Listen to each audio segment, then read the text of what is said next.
kontranya, Gus? Saya melihat pro kontra vaksin ini sebagai sebuah hal yang biasa, tidak hal yang aneh ya. Selama itu masih ada dalam perdebatan yang menurut saya waras atau ilmiah, ya saya kira sah-sah saja. Saya memiliki beberapa teman yang tidak mau divaksin pada awalnya karena dia punya argumen-argumen tertentu. Nah kemudian saya ajak dialog, saya ajak bicara, dan akhirnya dia mau vaksin. Ini kan soal bagaimana kita ngajak dialog orang, ngajak bicara orang, menjelaskan kepada orang. Mungkin ada hal-hal yang belum jelas, orang nggak paham apa itu efikasi, apa itu KIPI. Nah itu kita harus kasih tahu ke mereka. Nah sementara di lain pihak lagi ya, ada orang yang nggak mau divaksin karena memang dia pengen bikin onar. Nah ini yang harus diurus dengan benar gitu, supaya perdebatan kita ini perdebatan yang waras-waras saja. Jadi kalau menurut saya pro kontra ya biasa-biasa saja. Tapi saya yakin bahwa dalam hal ini Badan POM ya, ketika memberikan EUA misalnya, Emergency Use of Authorization untuk sebuah vaksin, pasti sudah melalui tahapan-tahapan uji klinis sesuai dengan kaidah-kaidah ilmiah, sehingga saya yakin vaksin itu aman untuk masyarakat. Oke, bahkan muncul pemberitaan lagi tentang dampak dari si vaksin itu sendiri, Gus.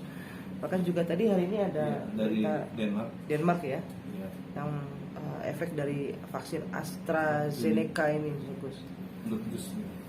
Ya, dalam vaksin itu ada namanya KIPI.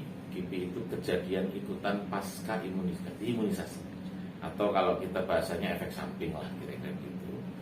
Nah, sebuah vaksin apapun itu pasti sudah melalui uji preklinis, kemudian uji klinis tahap 1, tahap 2, tahap 3. Ketika ini semua sudah dilalui, maka dijamin aman dan sudah dijamin bahwa itu bermanfaat. Nah, bahwa contoh vaksin AstraZeneca ini, kita bicara kasus ini, ketika ada beberapa kejadian di beberapa negara, dugaan terkait pembekuan darah dan lain sebagainya, maka Badan POM kita sempat menghentikan sementara penggunaan vaksin AstraZeneca untuk batch tertentu, batch yang digunakan yang diduga saat itu ada pembekuan darah. Namun setelah dilakukan telaah, analisa, kajian dan lain sebagainya, ternyata tidak ada masalah. Artinya vaksin AstraZeneca bahkan yang batch itu pun dipergunakan lagi, artinya sudah tidak ada masalah terkait vaksin AstraZeneca secara kaidah ilmiah. Berarti bisa dibilang itu aja efek samping mungkin ada juga gak sih, Gus, karena memang dari ada bawaan yang memang kontra dengan si vaksin ini. Saya kira ya harus dibuktikan dengan data, dibuktikan secara ilmiah, apakah betul-betul misalnya ketika ada yang meninggal, kemudian ada yang mengalami efek-efek yang lain, itu betul-betul karena vaksin. Itu harus dibuktikan secara ilmiah. Karena bisa begini aja. Misalnya saya sehat, kemudian saya divaksin hari ini, kemudian kebetulan besok saya meninggal. Apakah kemudian kematian saya misalnya itu kemudian karena vaksin? Kan belum tentu. Makanya ibaratnya kalau dalam kriminal, pembunuhan dan sebagainya itu harus ada autopsi, harus ada visum dan sebagainya, itu kan untuk memeriksa dan memastikan ini penyebab kematiannya apa. Jadi harus dibuktikan dulu secara ilmiah ini penyebab efek samping ini apakah karena vaksinasi atau tidak. Hadirnya vaksin-vaksin dari negara-negara lain untuk kebutuhan di Indonesia, dan itu apakah juga sudah terdeteksi oleh BPOM juga atau tidak? Untuk vaksin yang digunakan di Indonesia yang diedarkan, maka harus memiliki izin edar.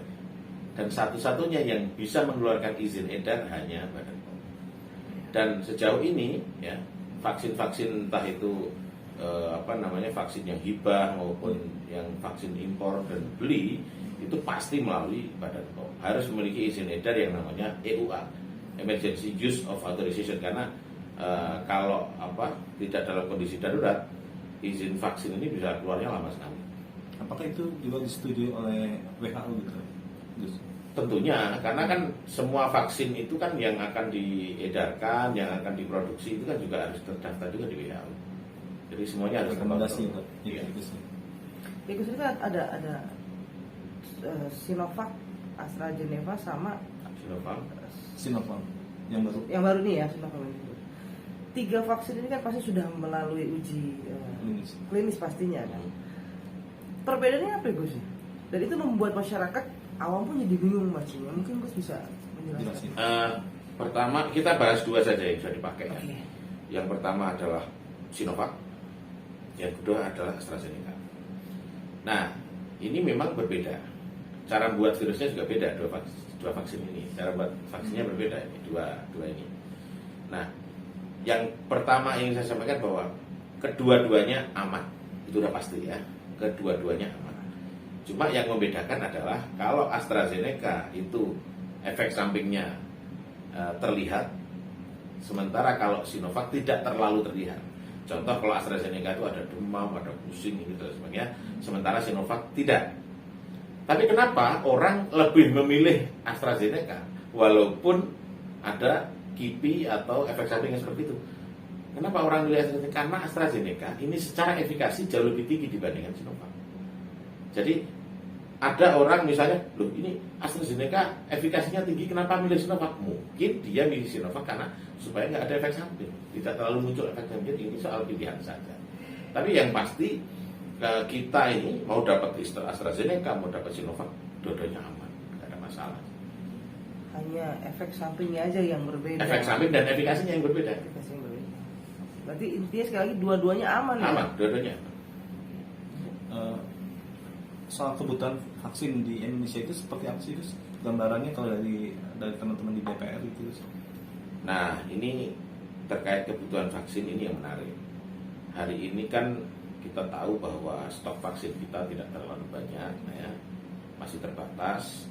Kenapa? Karena memang di beberapa negara besar terjadi ledakan kasus COVID yang luar biasa, sehingga yang seharusnya dikirim ke Indonesia ada beberapa yang ditahan.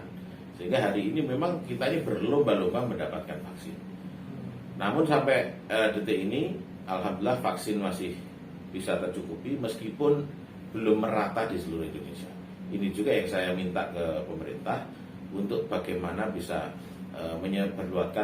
menyebarluaskan ya vaksin-vaksin itu supaya kuota-kuota di daerah juga terpenuhi. Karena kita juga tidak menutup mata di daerah ini ada yang antusias untuk mengikuti vaksinasi itu tinggi, namun tidak tersedia. Sementara ada di daerah lain yang stoknya melimpah, namun antusiasnya tidak begitu tinggi. Nah ini bagaimana kemudian pemerintah bisa pandai-pandai mengatur dan mengorkestrasi supaya vaksin ini betul-betul bisa merata, diberikan kepada masyarakat dan gratis. Ngomong-ngomong apa? Gus kan ini Gus apa namanya